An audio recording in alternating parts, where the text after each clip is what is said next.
This is Democracy Now!, democracynow.org, The War and Peace Report. I'm Amy Goodman. And I'm Juan Gonzalez. Welcome to all of our listeners and viewers around the country and around the world. In a resounding victory for marriage equality, the Supreme Court ruled that married same-sex couples were entitled to federal benefits as it struck down the 1996 Defense of Marriage Act. In addition, the court paved the way for same-sex marriages to resume in California. When the 5-4 decision on DOMA was announced, an enormous cheer went up outside the courtroom and the crowd started chanting, "DOMA is dead," as couples hugged and cried. The lead plaintiff in the case was an 84-year-old lesbian named Edith Windsor. She sued the federal government after she was forced to pay additional estate taxes because it did not recognize her marriage to her wife, Thea Spire. At a press conference, Windsor reacted to the ruling. All you guys now know that the Supreme Court has announced its decision in Windsor versus the United States. And we won everything we asked and hoped for. Wow.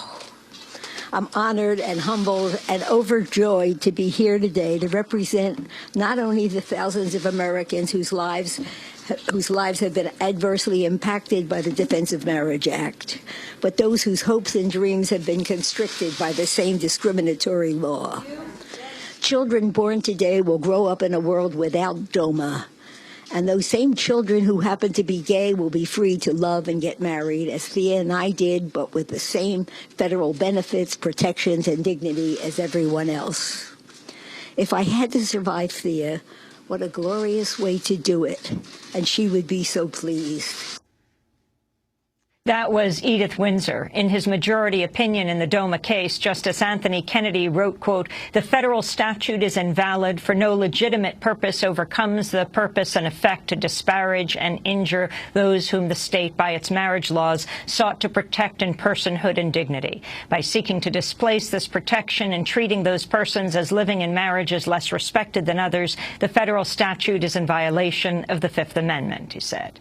Meanwhile, in his dissent, Justice Antonin Scalia wrote, quote, "Even setting aside traditional moral disapproval of same-sex marriage or indeed same-sex sex, there are many perfectly valid, indeed downright boring, justifying rationales for this legislation." Minutes after DOMA was struck down, the Supreme Court declared another victory for same-sex couples. The court announced supporters of the ban on same-sex marriage in California did not have standing to appeal a lower court ruling that overturned the Proposition 8 ban.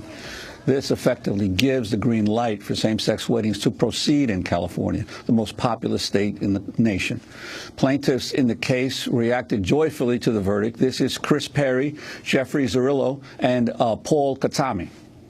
Today is a great day for American children and families. Sandy and I want to say how happy we are, not only to be able to return to California and finally get married, but to be able to say to the children in California, no matter where you live, no matter who your parents are, no matter what family you're in, you are equal.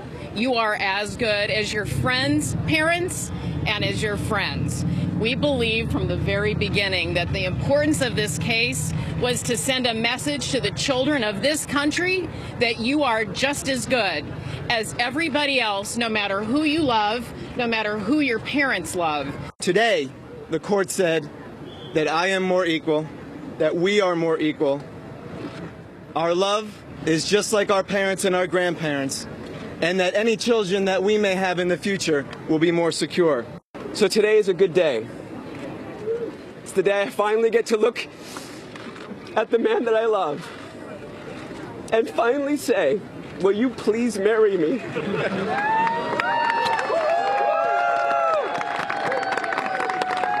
Well, for more, we go to San Francisco, where we're joined by Stuart Gaffney and John Lewis. They were two of the plaintiffs in the California marriage cases that established the freedom to marry before Prop 8 went into effect. They were married, surrounded by friends and family, June of 2008, on the first full day that marriages were legalized in California.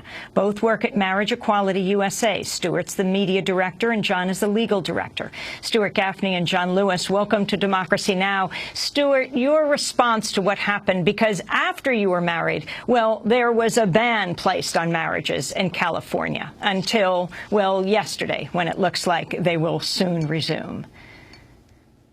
You know, this is a sweet moment. Those of us married in 2008, before the passage of Proposition 8, and there are 18,000 couples just like us. We're all celebrating our 5-year anniversaries right now, and what an anniversary gift we've just received from the U.S. Supreme Court to know that now we're not just the class of 2008, this sort of footnote in the history of marriage equality in this country, but instead we're the beginning of an era that now continues of the freedom to marry in California, thanks to this decision yesterday. It's really a happy day, not just for the rights of all fair-minded Americans, but also for our friends who've been waiting for as long as 5 years to finally be able to legally say, I do. You showed us the joy from the steps of the U.S. Supreme Court, and I can tell you that in San Francisco City Hall, the joy was that much or even greater as we looked around and saw our friends begin to plan their wedding day. Mm-hmm.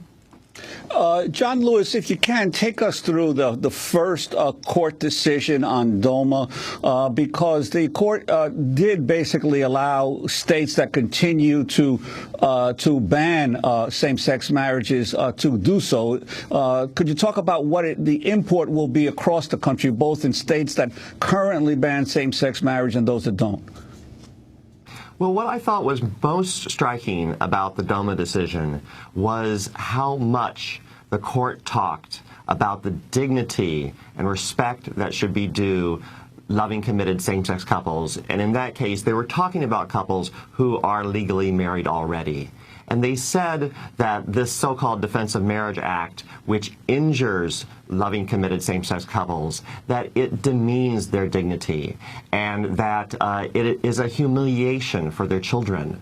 So in these terms that the court talked about how important laws that hurt lesbian gay people are to our basic humanity, I think this case is going to serve as a very important precedent as the movement continues, with, of course, the eventual goal of having a ruling from the United States Supreme Court that says every American, regardless of who you are, who you love, that you have a fundamental right to marry in whatever state you live in this nation.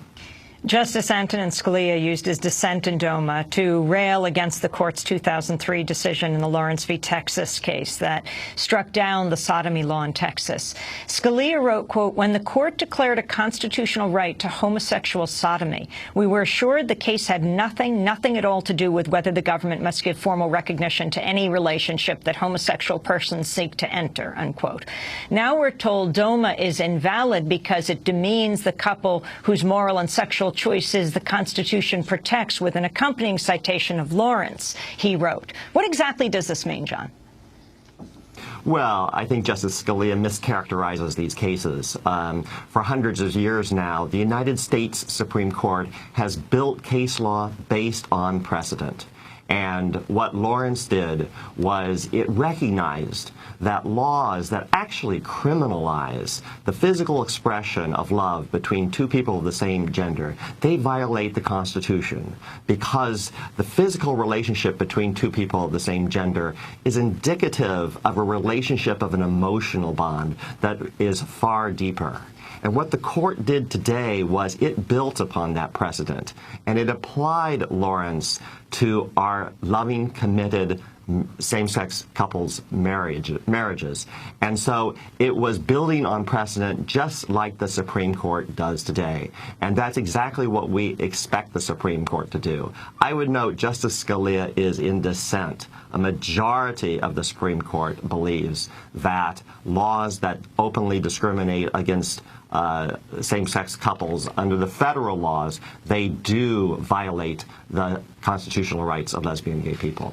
I want to turn to a clip from an interview by conservative radio show host Glenn Beck. He was interviewing Republican Senator Rand Paul of Kentucky following Wednesday's Supreme Court decisions. Glenn Beck speaks first. I am very concerned. I don't mind. I mean, I really don't care. You get married, you don't get married. You know, have homosexual marriage or whatever. First problem with this is, if you change one variable, man and a woman, to man and woman and woman, you cannot then tell me that you can't logically change the other variable, one man, three women, one woman, 4 men. You can't do that. And who are you to say that if I'm a devout Muslim and I come over here and I have 3 wives, who are you to say if I'm an American citizen that I can't have multiple marriages? Right. And I think this is the conundrum and gets back to what you were saying in the opening, whether or not churches should decide this. But it is difficult because if we have no laws on this, people take it to one extension further. Does it have to be humans? So there really are. The question is, what social mores, can some social mores be part of legislation? Historically, we did at the state legislative level, we did allow for some social mores to be part of it. Some of them were said to be for health reasons and otherwise. But I'm kind of with you. I see the thousands of year tradition of the nucleus of the family unit. I also see that economically, if you just look without any kind of moral periscope and you say, what is it that is a leading cause of poverty in our country?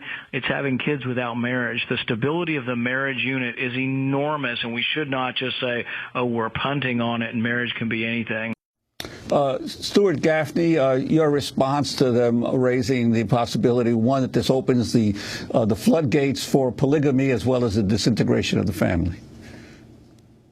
Well, it was interesting to hear it characterized in that clip as a conundrum. I think it would be more appropriate to say it's a fallacy and a red herring. We're talking about marriage, which is a loving commitment between 2 people, and that is the same argument that was used against couples like my own mom and dad, an interracial couple who faced over a third of the states barring their marriage a generation ago when they sought to legally marry.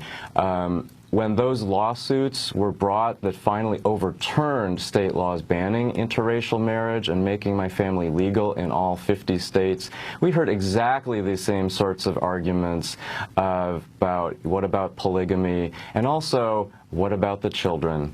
And the reality is that the Supreme Court has moved forward the law in a tremendous way with these 2 cases decided yesterday, but it's also moved forward the dialogue. In the oral argument, Justice Kennedy asked, what about the children? But he asked about it on the emphasizing the importance of the freedom to marry. He said in California, there are 40,000 kids being raised by same-sex couples. What about their rights? Aren't their voices critical to this case? And we saw in the decision that it's not just right in the matter of law, but it's right as a matter of love. And again, the love between 2 people. So just as making my parents' marriage legal in all 50 states didn't lead to polygamy, making our marriage legal only resulted in my mom and dad being able to witness our wedding day, which was, for all of us, was one of the happiest days of our lives. You know, it's interesting you raise this, Stuart, in your own family background, because on the one hand, you have this major human rights advance, the Supreme Court decisions yesterday, but the day before, the scuttling of the Voting Rights Act of 1965, such an incredible step backward for so many people in this country.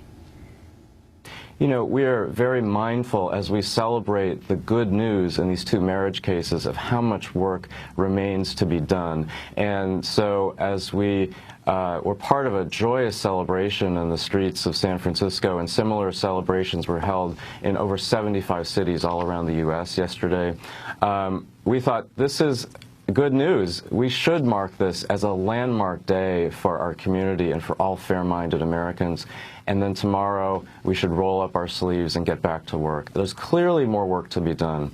Also, people have sometimes said, aren't you actually a little bit disappointed in some of these rulings that why don't we have a 50-state solution coming out of the Supreme Court? I think the reality, and as you're pointing out, is this is actually the best we could have gotten out of these particular 9 justices. Of all the scenarios that were likely to be able to get us 5 votes from this court, this was the best possible outcome, which is why we're seeing so much joy in our community as we now plan our next steps. I want to ask about a piece by Kevin Drum of Mother Jones, an article yesterday titled "The Big Problem with the Supreme Court's Prop 8 Decision." He wrote, quote, "With today's decision, the Supreme Court is basically gutting the people's right to pass initiatives that elected officials don't like, and then to defend them all the way to the highest court in the land. To me, this has neither the flavor of justice nor of democratic governance, regardless of whether I like the outcome." John, I wonder if you could respond to that. Yeah, well, the jurisdictional and standing questions before the Supreme Court in the Prop 8 case were actually quite complex, and they cut various ways. I think what is most interesting and important about the case, the Prop 8 case, is that there is a fundamental principle of federal jurisdiction that you cannot continue an appeal, you cannot pursue a lawsuit on and on if you are not actually personally injured by the law. And something that is just a bedrock truth of the Freedom to Marry movement is that, as you can see, it's of enormous benefit to the loving, committed same-sex couples who are directly affected, while it has absolutely no effect on anybody else's marriage or anybody else. And that was the problem that the backers of Proposition 8 had. Allowing the freedom to marry in California just does not affect them. And because of that, they didn't have a personal injury that they could then continue this litigation. And that's why the Supreme Court dismissed the appeal and let stand the 136-page district court opinion that point by point by point addressed the evidence after a 2-week trial and found that Proposition 8's exclusion of loving, committed same-sex couples from marriage violates our most basic freedom, fairness, and equality guarantees in our Constitution. John Lewis and Stuart Gaffney want to thank you very much for being with us. They've been in a loving, committed couple for 26 years. Two of the plaintiffs in the California marriage cases that established the freedom to marry before Prop 8 went into effect. They were married, surrounded by friends and family in June of 2008, and the first full-day marriages were legalized in California.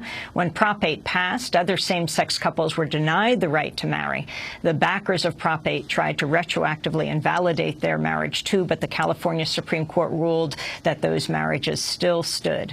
Both John and Stuart work at the grassroots organization Marriage Equality. Stuart, the media director, John, the legal director. Congratulations to you both. This is Democracy Now! When we come back, the fight for same-sex marriage in Maryland. We'll be speaking with filmmaker Yoruba Richan about her film called The New Black. Stay with us.